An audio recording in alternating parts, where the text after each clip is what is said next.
Hi, my name is Andrew McDermott, and this is the Champions Mindset Podcast. Join me as I dive into the minds of the world's greatest champions and share with you the secrets, lessons, and knowledge that's allowed them to rise to the top. Welcome to our community of greatness, abundance, and fortitude. Thank you so much for being here. It's time to become the person you've always wanted to be. This is episode number 5 of the Champions Mindset Podcast presented by First Finisher. Andrew McDermott here, and we have a great show for you today. My guest is Ben Austin. Ben is an incredibly successful engineer, and he also runs one of the most incredible websites in the world called Stop, Start, Do, which is a site dedicated to creating habits for elite performance. Ben also has his own podcast called Unleash Your Inner Genius, which I highly recommend to all our listeners. This is a great interview because Ben's insight is different than any of the other guests we've had on the show so far. Being an engineer, Ben looks at everything in life very logically, and everything he does is measured, tracked, and analyzed. Before I get into any more about the interview, a little background on how Ben came to create Stop, Start, Do. Ben wasn't born into any extraordinary circumstances and had to work like everyone else. When he was in college, he met a girl who would forever change his life and eventually become his wife. He didn't know it at the time, but she was suffering from a condition known as POTS, which stands for postural orthostatic tachycardia syndrome, a very rare and unknown autonomic nervous system disorder. They went to the best doctors in the world, but they had no idea how to help her. Everything they prescribed failed. To make matters worse, Ben was failing in his life. It was 2009. There were no jobs, no careers, and no places to start for an eager engineering major trying to make it in corporate America. Ben was stuck, and he didn't know what to do. And things eventually got so bad for Ben, he hit the bottom. And this is when he decided to take responsibility for everything in his life, good and bad. Ben had 2 goals: to cure Michelle's illness and to fix his own life. We get into everything in the show and how he successfully overcame both of these massive obstacles. What you will hear consistently throughout this show is what Ben discovered for himself that made the biggest impact on his life. And that's that the results we see in every area of our own lives are based off of our habits, what we do every single day. So right away in this episode, we talk about the paramount power habits have on our lives, how habits are formed in 3 steps, and how you can create positive, effective habits in your own life. My favorite quote from Ben in this interview is when he said, "You can create your own destiny, and it begins and ends with creating habits that help you achieve the vision you have for yourself." Starting out, we get into tracking, measuring, and analyzing every facet of your life to break down what's working and what's not working. Because if you're not measuring, you have no idea if you're improving or not. We get into morning routines, starting your day off with gratitude, why the quality of your work is more important than quantity. As you'll hear, Ben and I pretty much have a love fest over our passion for reading, and why reading biographies is one of the most effective ways to learn and better yourself. We have a plethora of book recommendations, and we really dive into all our favorite authors. This is the longest episode so far, and it's packed with incredible information. We get into so much more than I just described. I've gone back and listened to this episode 3 times already just to make sure I didn't miss anything Ben said. So here's my interview with Ben Austin. Here with Ben Austin. How's it going, man? Dude, it is great to be on the show, Andrew. Thank you for having me on. Oh, no problem, man. It's great to have you here. Yeah, likewise. I'm excited to be on the show. I think we're going to talk about some really fun things that are going to be useful to your audience. Absolutely, man. I wanted to get right into it. So Ben is the owner of a website called Stop, Start, Do. Can you tell us a little bit about what Stop, Start, Do is and how you first started this project? Yeah, so Stop, Start, Do, obviously there's a lot of action words there. And the thought behind it was initially very, very simple. So At the time, I just looked at my own life, and I basically walked around with a pen and a piece of paper for a couple of days, and I wrote how I was spending my time. So each hour I was just said, I did this for this hour, and or next hour I did this for this hour.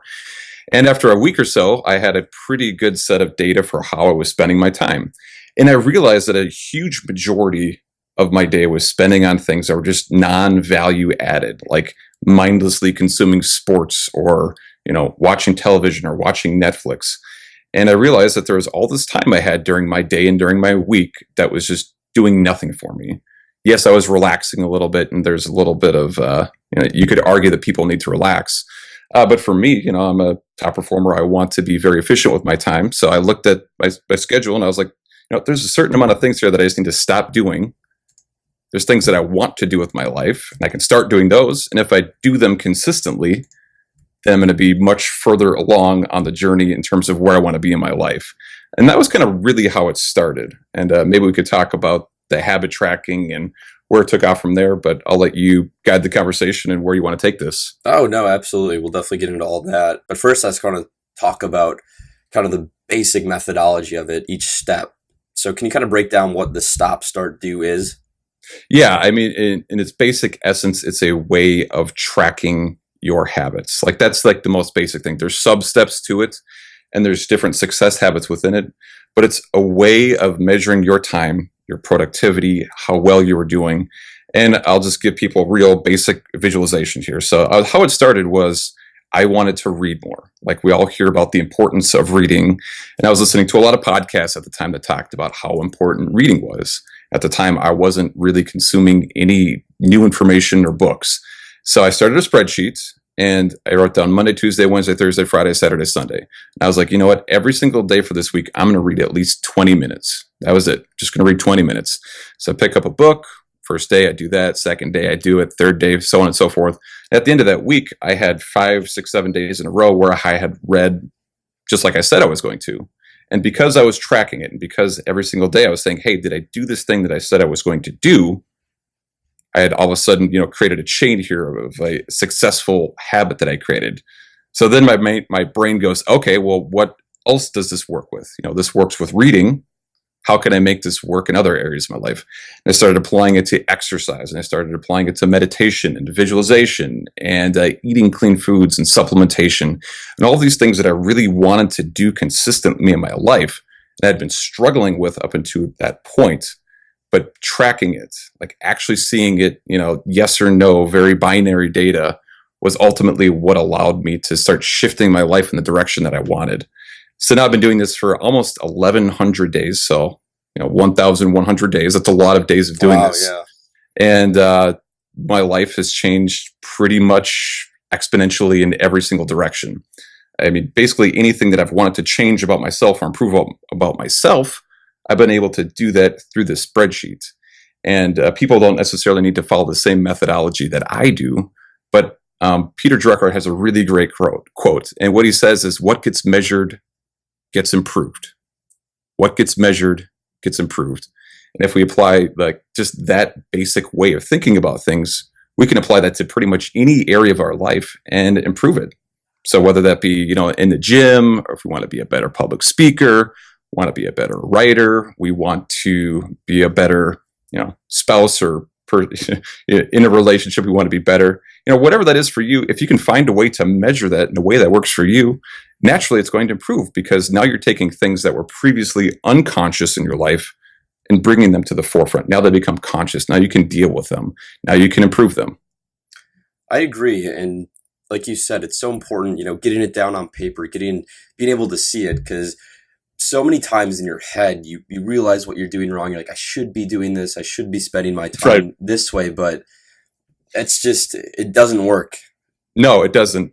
Like, just take something like exercise. Like, how many people have gym memberships that never, ever, ever use them, but they think they do because they remember the one time in the past 2 months that they've gone to the gym. And they're like, I go to the gym. I have a gym membership. I remember the one time that I've gone. If they were actually measuring that, they would say, okay, 1 out of the last 60 days I have gone, but the other 59 days I didn't go, they'd probably say, okay, shit, you know what? I need to change something about my life right now, because what I'm doing right now is not working for me. So maybe it actually would make sense to talk about the habit loop and how that plays into it, because we talked a little bit about tracking it, but I think it's really important to understand how habits are formed and how they are made. Should we hop into that? Yeah, absolutely. Do you want to break down how that works? Exactly. Okay, so I'm sure you know all about this, Andrew, and you've probably read a billion books on it. But for those who haven't gotten into this, there's a great book called The Power of Habit, which really talks about this in depth. But essentially, how a new habit is formed is there's a 3-step process to forming any new habits. So you have a cue, something that reminds you to do something. There's the routine, the action that's taking place, and then it gets rewarded somehow. So we all have a smartphone right now, and we all know what it feels like to get, a text message or a call. And so the call or the text message or the buzz in your pocket is the cue. That's what's telling you to do, to pick up your phone. The routine is you pick up your phone and you reply back to the person who text messaged you or whatever. And the reward is you get a little spike in ego because somebody reached out to you, you're socializing, and it feels good. And because, the cell phone manufacturers and people who are in technology now understand this so well, they know how to wire you in. That's why you see a generation of people who are just mindlessly on their phones literally all day long. Yeah, it's crazy. Yeah, it's And I'm reading a good book right now, actually, called The Code of the Extraordinary Mind. mm, And in the section I'm reading right now, he's talking, about habits, and he's talking about how people don't realize that their thinking and what they do isn't as free as what they may believe, right. because we have all these habits that are ingrained from us all our lives. Exactly. And we sometimes we think that we're in control, but lots of times we don't even really know, like, what are the forces in our environment that are triggering us to act and behave in a certain way. So for example, Andrew, I was a few years ago working at a job that I really hated. And, driving to the office, I was fine. No problem there. I was listening to my audiobook. I was getting in a nice zone. But as soon as I walked up to the building and I saw the building, I just immediately became angry, and I'd walk in the building and I'd be like, I effing hate this place. This place just, I hate it. Yeah. So the building became a trigger for my own negative association with it. And this is probably actually a good segue to talk about how we can manipulate the rewards for our habits so that we can actually start doing the things that we want to do in our daily life. Should we hop into that? Yeah, absolutely. Okay, so let's source here a little bit. What's a new habit, Andrew, that you are trying to create, or something you have been successful in creating in the last year or two? As far as successful habits, really just getting a good routine down as far as going to bed at the same time and getting up early every day and getting right into my most important task of the day. Awesome. A great habit. I couldn't agree more. Yeah, I said that because that's definitely probably the most important change I've made in my life in the last few years. Okay, so if we're going to break down your habit here and the cue, routine, reward type thing, I'm guessing, I don't know this, I'm just guessing, but you have probably something, either a time of the day or something that's triggering you to go into this new behavior, whether it be just you start brushing your teeth, but there's something that cues this new behavior that you're trying to start. Yeah, and for our listeners, I'll just kind of break down what really Awesome. changed that for me.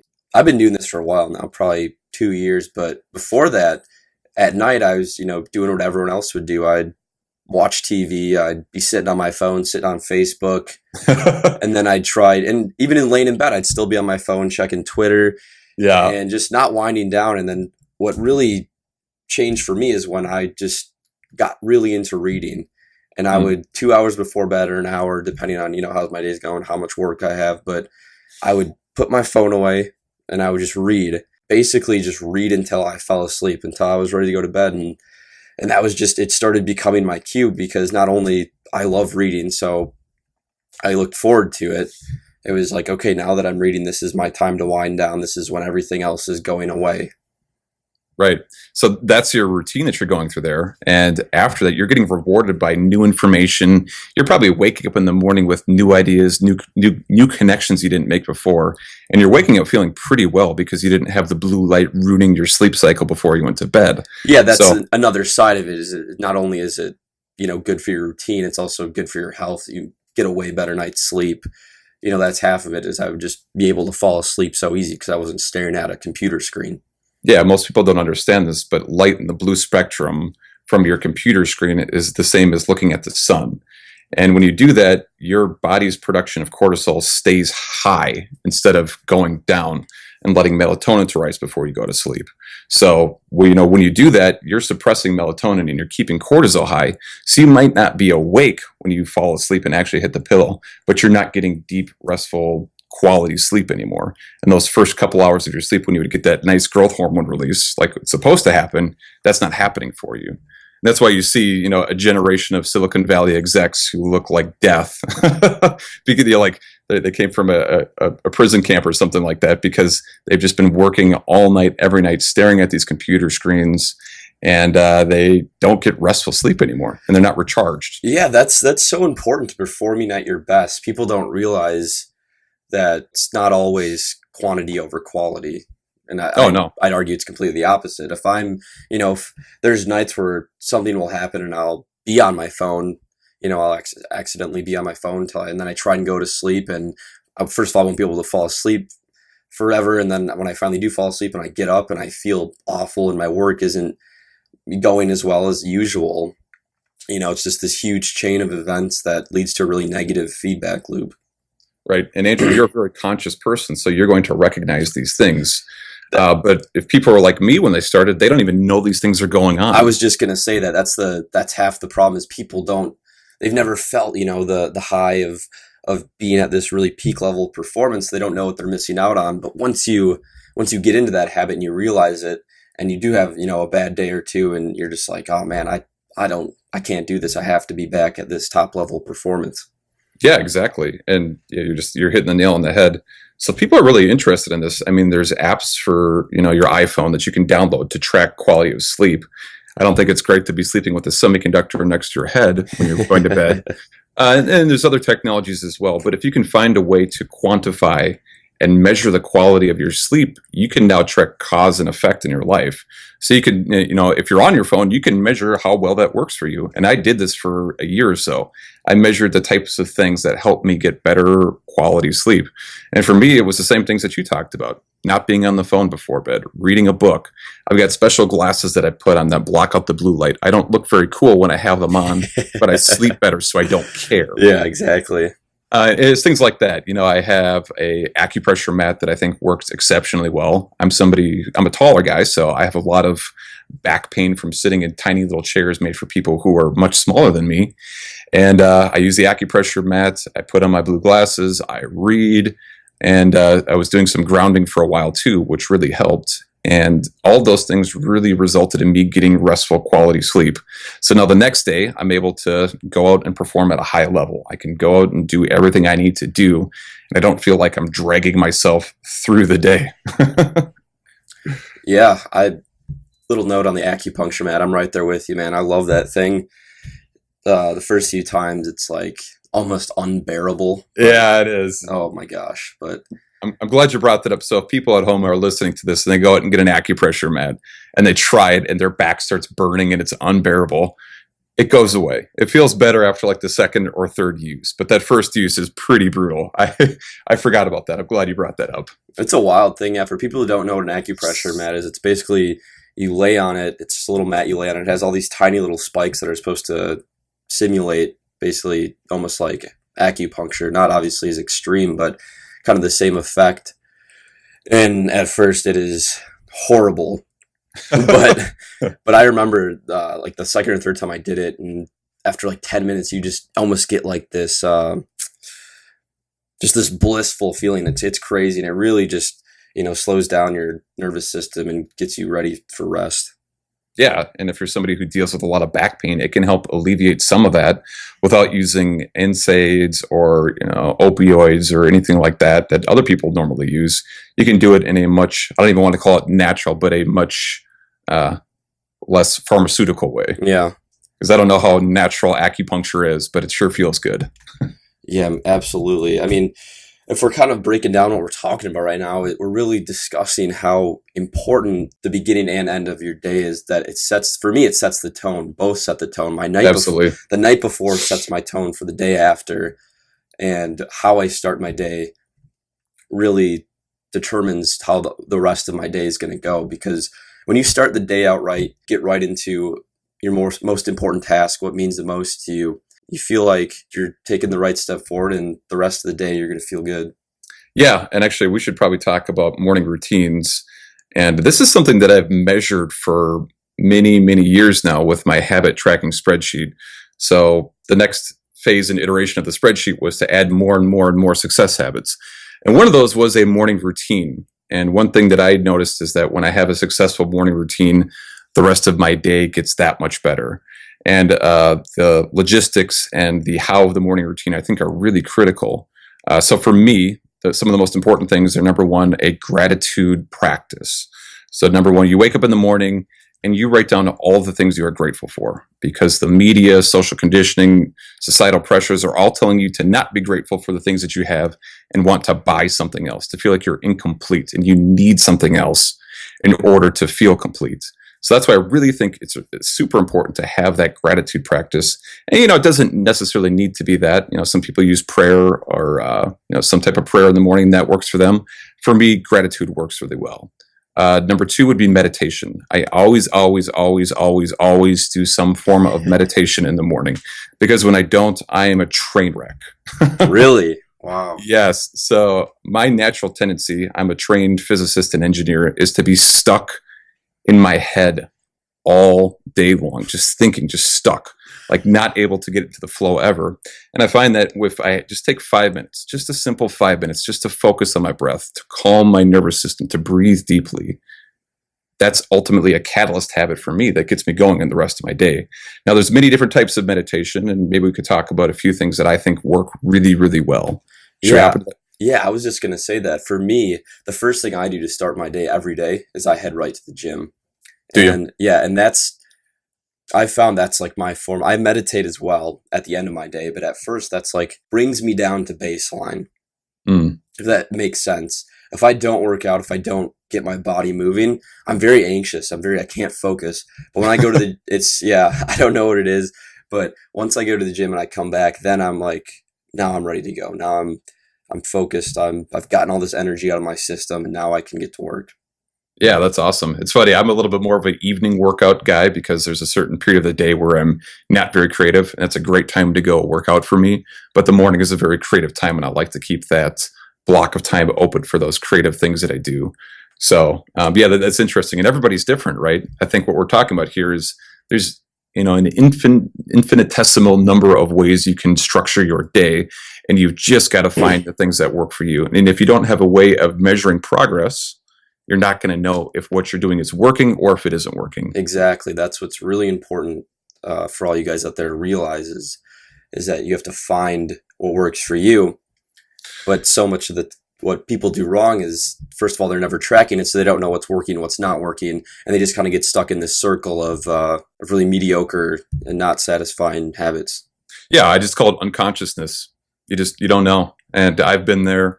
It's a shitty place to be, and it sucks. Like, there's just no way to describe it. Like, it sucks, because you feel stuck, and there's no worse feeling in the world than feeling stuck, because when you feel stuck, you don't think that tomorrow is going to be better than today. And when that doesn't happen, you're just like, well, why work? Why keep pushing? Why keep going? Why try being a top performer? If I'm stuck, I don't even know where to begin. And it's a lot easier to stay there. And Andrew, you look at people who have been stuck for decades now, and I'm sure many people like this. They're 40s, they're 50, they're 60, and they're not people you want to be, because they've been stuck. They haven't been pushing. They haven't been leaning into their edge every single day. So if your listeners, I'm imagining it's probably a younger audience in their 20s and 30s, I'm guessing. Yeah. If you can really find a way to keep pushing your edge every single day, by the time you get to 40, 50, 60, you're going to be a badass. Like, you're going to be at the top of the food chain. And, it really starts early on in your career. That's when you set the foundation for getting it done later on in life. Yeah, I completely agree with that. And it's so important with, who you surround yourself with, the influence, Absolutely. the habits you see. Because like we talked about, habits are obviously so important. They basically rule everything we do in our lives. And once you get these bad habits ingrained in you young, they really stick with you, a lot of people, the rest of their lives, and the longer you go, the harder they are to break. So like you said, my audience is probably skewed towards the younger generation, and I think the first step for everyone out there is realizing that there are all these different paths, that you don't have to be stuck in this traditional routine of whatever it is everyone else does. Right. You can create your own destiny, and it begins and ends with creating habits that help you achieve the vision you have for yourself. Now, there's one thing that we haven't touched on here that I think is really important. Actually, a few different things, but that's the idea of the self-image. So one of the major reasons that habits don't stick for people is because of their belief system about who they are. Okay. So some people, like the obvious example here is people that are constantly, doing crash dieting. They're trying to get into the gym and it's just not sticking. And there's many folks out there where this happens. And that used to be me. So I know exactly what that's like. And the truth of the matter is it probably goes back to who you think you are. Now, Andrew, you're a guy that is a hard charging athlete. You've been an athlete your entire life. That's who you think you are. That's who you are. So you going to the gym is completely in alignment with your self-image of who you think you are. But somebody who isn't that way, they're going to have a very hard time getting into the gym and making that habit stick until they change how they think about themselves, their self-image. And we can go into some techniques about how to rewire self-image if you'd like. Oh yeah, absolutely. I think that's one of the most important kind of basis of becoming a champion is most people don't think it's possible. Most people just think they're where they are in life. Most people are just they around average people. They were raised around average people, and that's what they think they should be.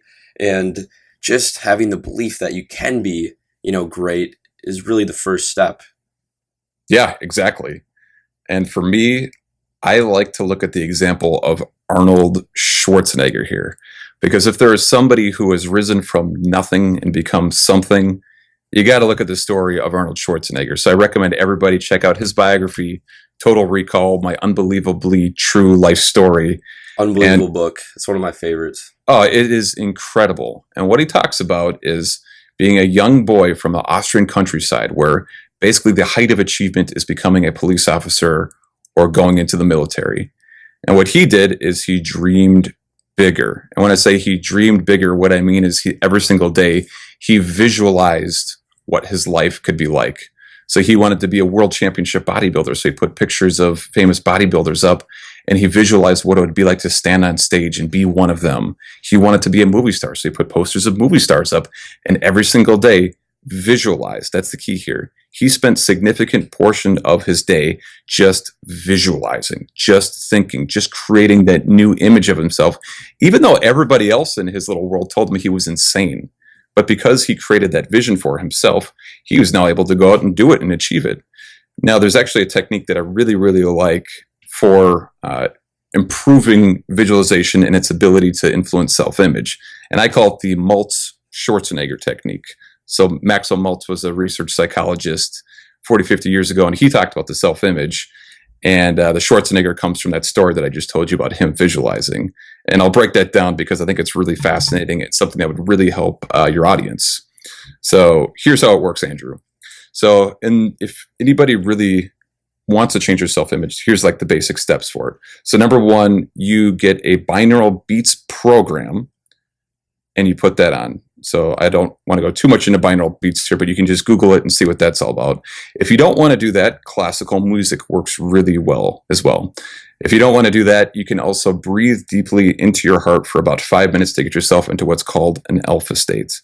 Now, once you're wired and you're centered in your alpha state, you go into your visualization routine, which is going to be different for everybody. For me, I've got a very specific set of visualization cue cards that I look at. Things, the words that mean something to me. It's who I want to become. And I spend a few minutes each day visualizing what my best self could look like. And that's part of how I start each day. Because when I do that, then I'm wired in. I'm connected to what that best self of me looks like. And then I can go out and actually work towards becoming it. So binaural beats, alpha states, visualization. Yeah, not to interrupt you, but... No, go ahead, man. Oh, yeah. So I kind of did this when without even knowing it. This is one of the first things I did when I was a kid. I can remember so clearly when I first decided that I didn't want to be average, that I wanted to be great. I wanted to do something great. And for me, I always wanted to become an entrepreneur. That was really just one of those things that I felt, and that's what I wanted to do. And I remember I was 14 years old, and one of the first things I did was, it just in a Word doc, I put just a Google imaged a bunch of different images that were important to me and what I wanted my life to be like. And I just taped it next to my bed. And every day I woke up, I saw that. Every night before I went to bed, I saw that. Whenever my friends would be over, they're like, dude, what is that? And I was just say like, Right. some excuse, but I don't remember why I did that, but it's tough at first because you have to kind of convince yourself of it. It's tough. It's all about momentum, I think, when it comes to building this mindset. Is if you just do these kind of visualizations every day, and a big thing for me as well is reading biographies of great people and learning how they did it. It just creates this momentum, and eventually, without even realizing it, it just becomes a part of who you are, and you no longer have to tell yourself. It's just it's a feeling, you are great, and even if you're not there yet, you're like one of these days. Right. No, you're hitting the nail on the head. In fact, I wish I had this all figured out when I was your age, because I would be a lot further along than I am right now. But that's okay. We're all on our own path, and it's really awesome that you're discovering these things so early on. And I'm glad you brought that up. So specifically with biographies, one thing that's interesting is if you read enough of them, the ideas, the thoughts, the words, the ways of thinking of these great people kind of become how you think. Because if you spend I'm a big fan of speed reading, and I do some of that, but really taking your time with some of these really big name people that you respect and look up to, and really trying to understand who they are and what they're saying. There's a huge, huge importance for that. So I'm just curious, Andrew, what's been like your favorite biography that you have read in the past couple of years? Oh my gosh. Book questions are the worst because there's so many. Give me 2 or 3 just come to your head. The new Elon Musk biography is one of my favorites, because that guy just pushes the limits of what, normal people think is impossible. That guy literally thinks nothing is impossible. It's wild. Right. Great book. The Ben Franklin biography by Walter Isaacson, who's one of the most famous biography writers. That is a great one as well. Anything by Walter Isaacson is actually fantastic. And this isn't a biography, but I'm sure have you read books by Robert Greene? I have, yeah. Yeah, they're not obviously single biographies, but everything he writes is based off of historical figures. And that's become my favorite way to learn, is not by someone just telling me these concepts or these theories that they probably work. Maybe they work, maybe they don't. But when you actually are getting it broken down and seeing how it worked, and it's obviously all true, there's just something different about that. And so Robert Greene, he has a book called Mastery. Love it, man. A book called 48 Laws of Power, The 50th Law, all these books that just revolve around famous historical figures. And he basically breaks down the different ways how their success worked, and as importantly, people who failed and their downfalls and what they did wrong. Because like I've talked about on this podcast, almost every episode, it's just as important to know what doesn't work as it is to know what does work. Yeah, you got to be a student of success, and you got to be a student of failure, because oftentimes they're not that different. The lines between the two are often very, very thin, and you got to know how to walk that line, and it's difficult. And that's why Robert Greene is so amazing, and I couldn't agree more. Yeah, those are definitely have been my favorite books that I've read in the last few years. How about yourself? Recently, I picked up Phil Knight. He's the CEO of Nike. His biography is incredible. It tells the story in the rise of Nike and the type of person that he had to become in order to build this tiny, tiny shoe company that he was selling shoes out of the back of his car, into the mega Goliath of shoe company that it is today. And, we all think of Nike as being sort of this huge, amazing company that, owns the world. But, when they started out, they were little. They were the little guys. And it tells the story of their rise. I really enjoyed, he wrote that himself too. That's cool. Or he worked with a really great ghostwriter. But either way, The book is a fantastic read. I saw Really you like just that one. recommended that. I got to check that out. I saw that at the bookstore the other day. That is definitely one of the next ones on my list. And so, as we talk about an upgraded self image and building this belief in yourself, why I think reading, and especially reading biographies, is so important is when you read these people's life stories, and they obviously start from the beginning of their lives, you realize that these people were no different than you. Right. There's the famous Steve Jobs quote, when you realize that no one else is any smarter than you are, your life changes. And that's one of the previous podcast episodes with Craig Ballantyne. We talked about having rules for your life, and one of my rules is live by these quotes, and that's one of them. Because I remember reading that when I was, just that really hit with me. And to most people, they don't think, they're like, no, there's no way. Like, that's just some kind of rah-rah quote, but it's true. It's And, true. reading biographies, you realize that too, that these are just normal people who work their way to the top. And at the same time, also, when you start surrounding yourself with successful people who are doing what you want to do, people you want to be one day, you also realize they're no different than you. For me, that came at a young age too. This is obviously a trend, how influenced I was when I was younger. But there was a few people I really looked up to in the financial sphere and the writing sphere, and they were larger than life figures to me. I'd read their books, and I finally had met them, and I was just like, these are just regular guys. These are just regular people. There's nothing magical about them. Right. They have the exact same insecurities, the exact same fears, the things that you struggle with, they struggle with. It's just they're struggling with it on a much larger scale. And that's kind of how these things work. You hit the nail on the head when you said these people starting out, they're just like everybody else. But the reason that they're where they are right now is because they kept pushing. That's it. They just found a reason to keep going and keep improving. And whether by, their environment, or was it actual, what's the word I'm looking for? Their intent was that, it happened that way. And they just kept pushing. They've just been doing it a lot longer. Someone like Warren Buffett, 85 years old, worth $72 billion. He didn't make his first billion until he was 50. I was just going to say that's one of my favorite biographies as well. Yeah. Two of them. There's two biographies, both about Warren Buffett I've read that are fantastic. Yeah. You look at somebody who's at still at the pinnacle of their life at age 85, and his business partner, Charlie Munger. And, they talk about these same things as well. They talk about how their entire life, they just kept pushing. They kept reading. They kept reinforcing their self-image. They don't use those words, but that's kind of what they mean. And the more you can surround yourself with good ideas, great people that support you and build you up, the more better off you're going to be. So we've talked a little bit about self-image, and you were talking about this earlier, but it's the people you surround yourself with. Now, sometimes we're stuck in a situation where, we're forced to be with people who, they don't bring good energy to the table and they bring us down, in which case you have to go to books. Like, that's your only option. I was just going to say that's been, for me, it's been a lot of my only option, the last 5-6 years. And being able to put your mind into these books, it's the closest you're going to get to it. It's amazing the actual effect it can have on you. Yeah, I'm not going to sit down with Richard Branson or Elon Musk for an hour-long coffee, but yeah.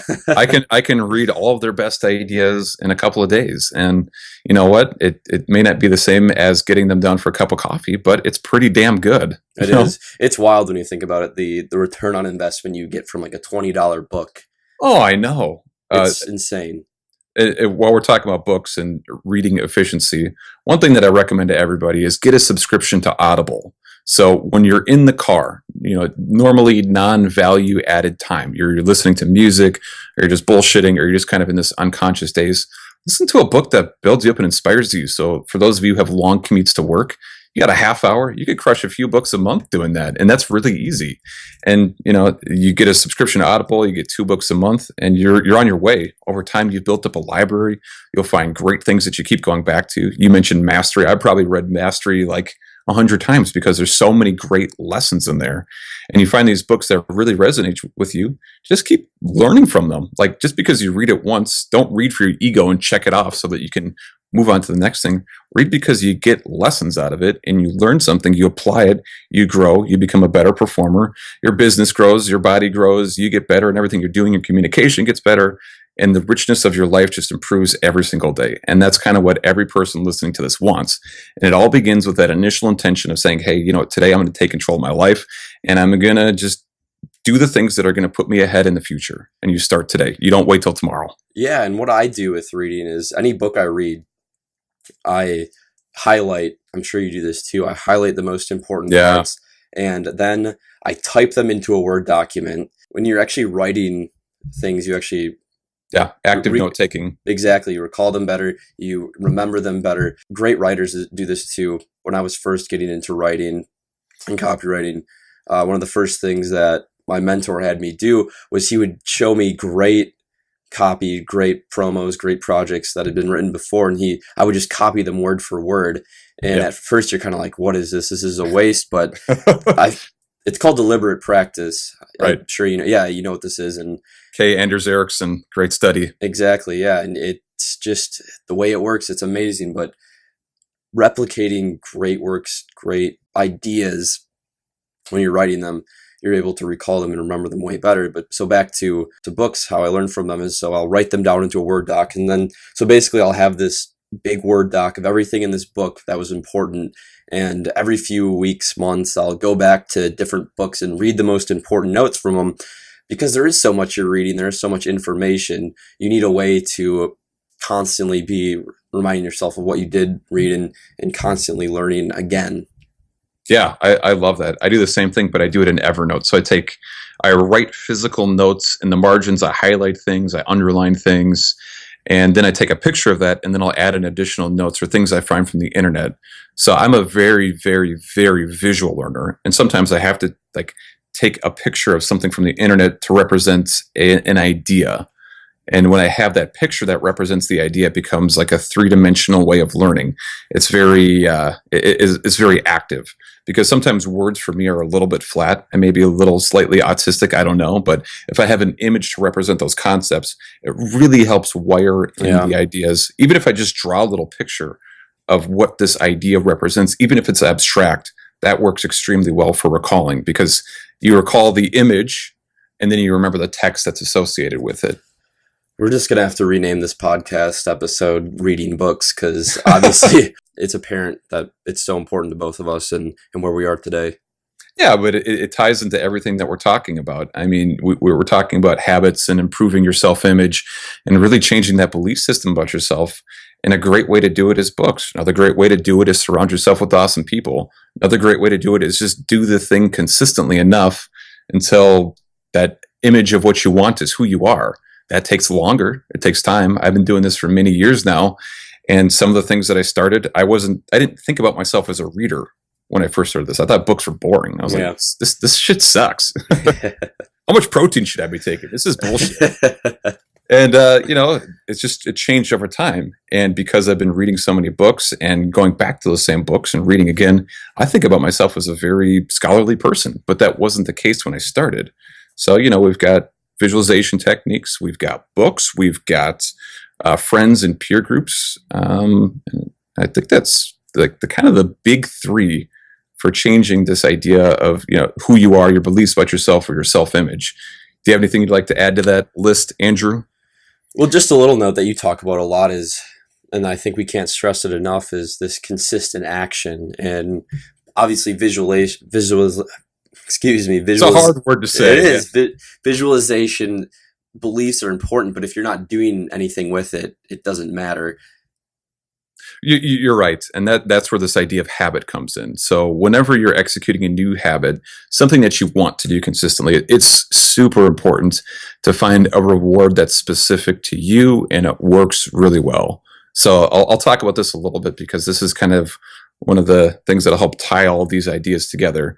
So I'll just go back to my own example here. When I wanted to start reading, one of the ways I started reading, because it was my most important thing, I did it first thing in the morning, and I wouldn't allow myself to drink coffee until I had read something.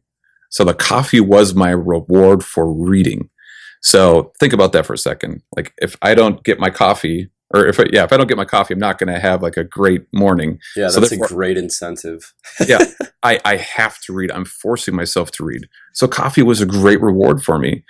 For other people who are trying to go to the gym, maybe it's that, great post-workout meal where you get, everything that you want. I shouldn't say everything you want. That could be interpreted many different ways. But you get Yeah. a healthy, nutrient-dense food that's specific to your body type after you work out. And if you don't, you have to eat something really boring and not, that doesn't taste very good. It's just things like that. Or it's, listening to a song after you work out. Yeah. Or you find a very specific way to reward yourself for doing these new things. And if it can be immediately following this new behavior, your chances of that new behavior becoming something that gets wired in, because what gets rewarded gets wired. And when you have that opportunity to do so, you're going to find that these things that you want to be doing consistently will just start happening. You don't have to think about them anymore. Absolutely, man. That's great. So I just wanted to get into a few shorter questions. Of course. And so I wanted to know, what's your biggest fear in life right now, and how do you plan on overcoming it? It's ironic because my biggest fear right now is replicating the type of success that I've already had, if that makes any sense. Yeah, absolutely. So, I mean, I've had some articles now that have, 350, 400,000 views. Wow. Like that's 400,000 people that have read my article. That's amazing, man. And now every time I am writing something, I'm thinking I have to hit one out of the park. I'm trying to hit a home run. And that type of fear of not being at the peak state, not being as good as it possibly could be, it's really kind of weird because you got to just keep reminding yourself that it's okay not to be perfect. Like it's still very early on in the process. Like, I'm not Robert Greene right now. Not everything is going to be perfect right away. So I think it's just allowing myself to, not let things be perfect, and reminding myself that, you're not always going to be the greatest writer ever. You're not going to be the greatest podcaster ever right away. You're not going to have, the best of everything right now. And it just keeps taking time. So what I say to myself is kind of bad, but I say just allow yourself to suck. That may be harsh for some people, but that works for me. Yeah. Say, allow myself to suck. It's ironic because it switches my brain into thinking that mistakes are okay. And therefore I can go ahead and just kind of let go and get into the flow again. Yeah. What I do too is just realizing, like you said, that, there's always going to probably be better people than you out there. And what's most important is just getting better than you were the day before. If you can just improve on yourself, that's all that matters. Yeah, I mean, that's really it. You're not comparing yourself to anyone else. Earlier, I said everybody's on their own path, and that's just how you got to think about it. Andrew, you're on your own path. I'm on my own path. And it's not really important that we compare ourselves to each other or anybody else. But, are we getting better than we were yesterday? And that's really, if you can say yes to that question, then you know what? Be happy with that. Because I'm going to go on a little tangent here, but so often I hear, especially young guys say like, I'm going to lose the weight first before I start dating again, or before I start taking care of my business life, or before I start fixing my career. Like I'm going to wait until I fix this one thing, then everything else will do. And really, they're just lying to themselves. Yeah. We all know that weight is not coming off. But, if they're just going to go, like, why wait to change these things that need to change? Just do them right now. You don't got to wait anymore. And you'll find that if you get into it, you hop into doing it, it's not that bad. You know what? You'll be fine. It's a hard thing for a lot of people. You hear this a lot, is they're always waiting for the perfect time. Once these circumstances are right, then I'll do it. But there is no perfect time. And if you have that kind of mindset, you're just going to always be waiting. Yeah. I mean, you're hitting the nail on the head, dude. Yeah. There is no perfect time. And guess what? It only gets busier. It only gets harder. It doesn't get easier. You just get better. That's it. What you said too, I think, is really important, especially because the audience is a younger crowd, is that you have to do what's right for you. So much societal influence, societal pressures. People are doing things because they think they have to. It's what their parents told them they should do. And then you just end up in this negative life where you're just doing stuff you don't want to do, and then you're not putting 100% into it. You're not following, what really gets you fired up in life. Yeah, and part of that, I think, is the influence of social media and our societal pressures, our parents.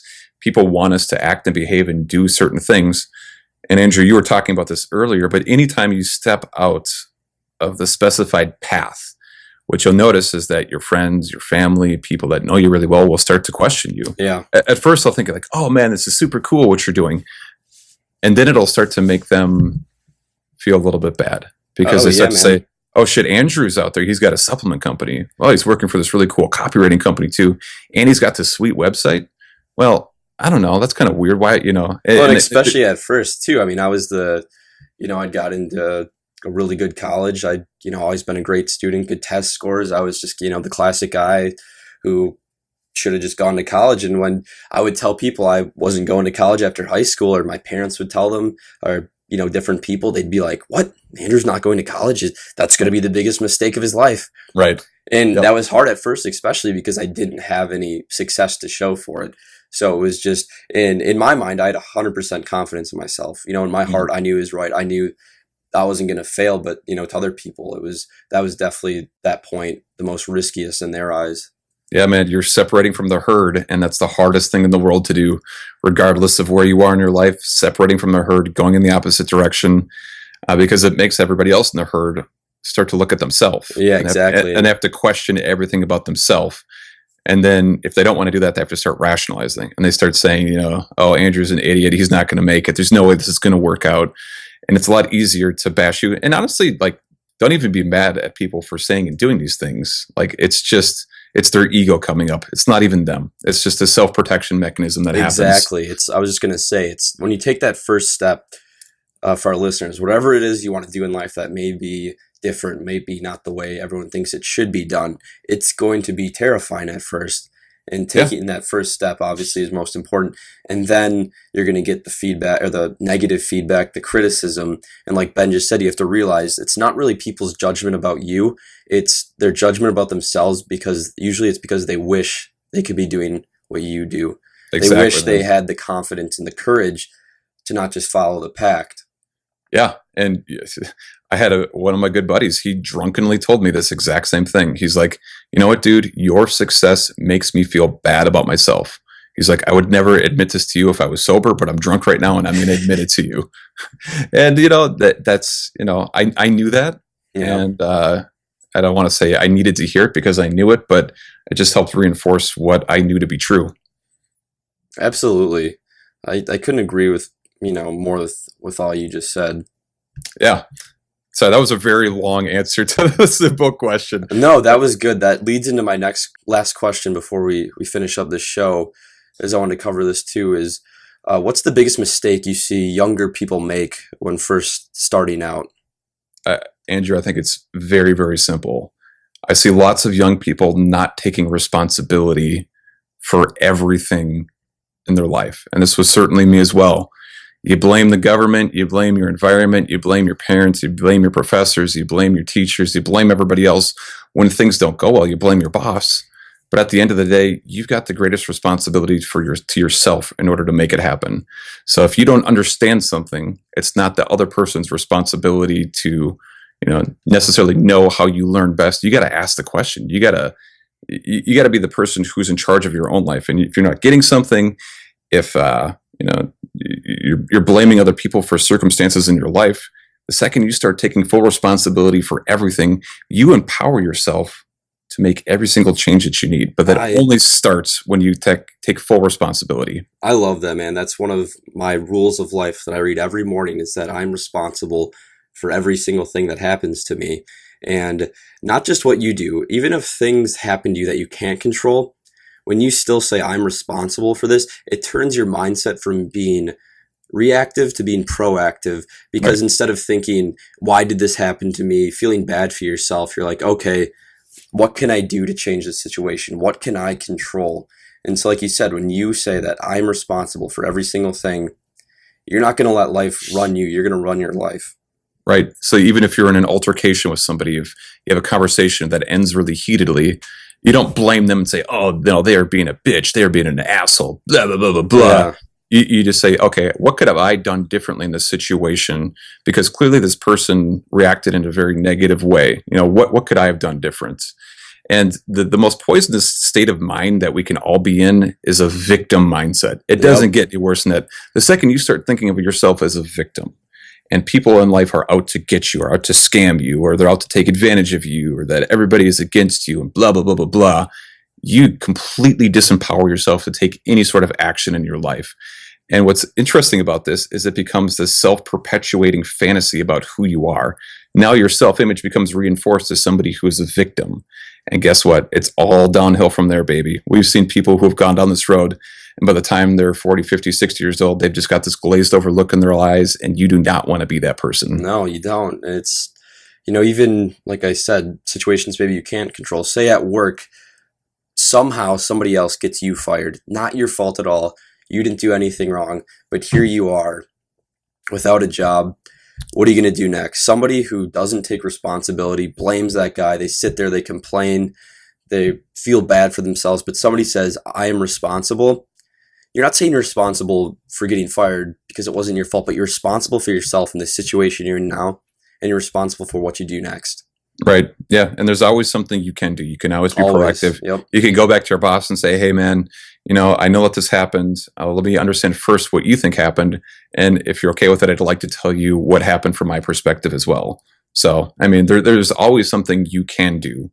And when you take responsibility, guess what? You empower yourself and you can go out and make it happen. Yeah, and it's so much easier for people to not take responsibility and to blame someone else, and it's easier to super easy. It's easier to do nothing. But that's not what champions do. Champions take responsibility for everything. Champions always have the next move ready, and right. Even if it's not the next one or the right one, just doing something. Just got to get after it. Love it, man. Awesome. So let's get to our final question that we ask every guest. Ben Austin, what is the one thing you challenge our listeners to change or do in their lives to become a champion? I'm going to go back to something that I said earlier when I quoted Peter Drucker. And the famous quote is, once again, what gets measured gets improved. So what I want everybody listening to do, if you are going to be a champion, think of one area of your life, whatever it is for you, fitness, health, your business, your communication skills, whatever that is for you.